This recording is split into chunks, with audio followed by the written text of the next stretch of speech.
హైదరాబాద్ లో మన రాజమండ్రి క్రౌడ్ చేసి హైదరాబాద్ లో అంటే ప్రకృతి ఈ రకాల అవకాశాలను కల్పిస్తుంది. ఇది చేసేస్తుంది మన నేను అనుకుంటున్నాను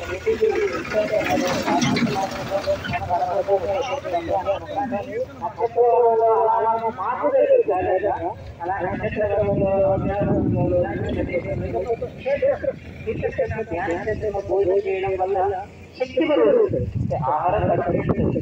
ఈ అంటే ప్రతి అంటే భారీ చేసి ఒకలాగా వస్తుంది, ఇంకొకరు చేసి ఒకలాగా ఇంతమంది ధ్యాన ప్రసారం వల్ల ఆహారం శక్తి అది మరి బుద్ధి మీద ప్రభావం చేస్తుంది. ఆ బుద్ధి సంస్కారం మరి కాబట్టి ఇంతమంది వచ్చినందుకు చాలా ధన్యవాదాలు. మా అవకాశం కల్పించినందుకు చాలా ధన్యవాదాలు. మరి అభివృద్ధి కావాలని మేము కోరుకుంటున్నాము.